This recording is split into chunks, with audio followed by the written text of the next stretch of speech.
Hi friends, welcome to Harshini vlogs. ఈరోజైతే మా అత్తయ్య ములక్కాయ పచ్చడి చేస్తున్నారు. ఈ ములక్కాయ పచ్చడి అయితే వేడివేడి అన్నంలో వేసుకొని తింటే చాలా బాగుంటుంది.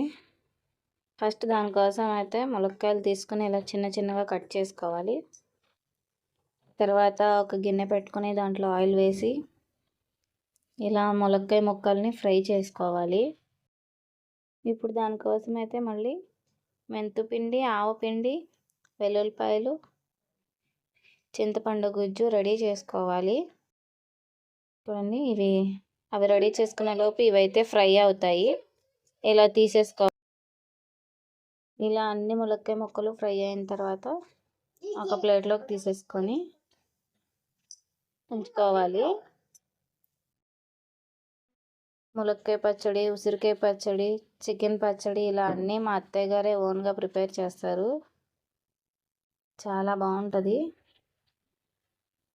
చూడండి, చింతపండు తీసుకున్నాం కదా, దాన్ని ఇప్పుడు మనం ఉడకబెట్టుకుని ఇలా దగ్గరికి చేసుకోవాలి.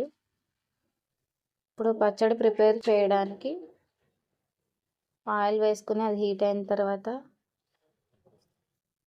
పచ్చిశనగపప్పు, వెల్లుల్లిపాయలు, అలాగే ఎండుమిరగాయలు వేసుకొని తాలింపు అయితే పెట్టుకోవాలి. ఫస్ట్ చూడండి, కలపడానికి ఇలా ప్రిపేర్ చేసుకున్నాం. ఇప్పుడు ఆ తాలింపులో గ్లాస్ కారం,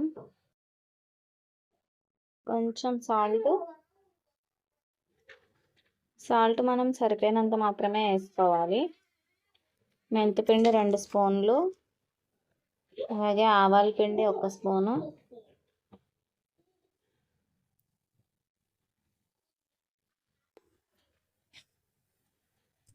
ఉడికించుకున్న చింతపండు గుజ్జు ఇలా 2 గరిటెలు అయితే వేసుకోవాలి.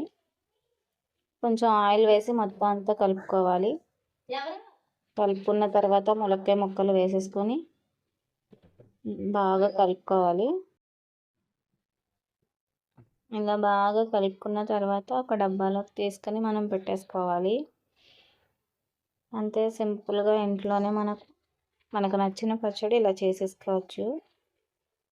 3వ రోజున తీసి నూనె, ఉప్పు సరిపోయినా లేదో చూసుకొని కొంచెం నూనె వేసుకోవాలి. అంతే ఫ్రెండ్స్. ప్లీజ్ వీడియో కనుక మీకు నచ్చితే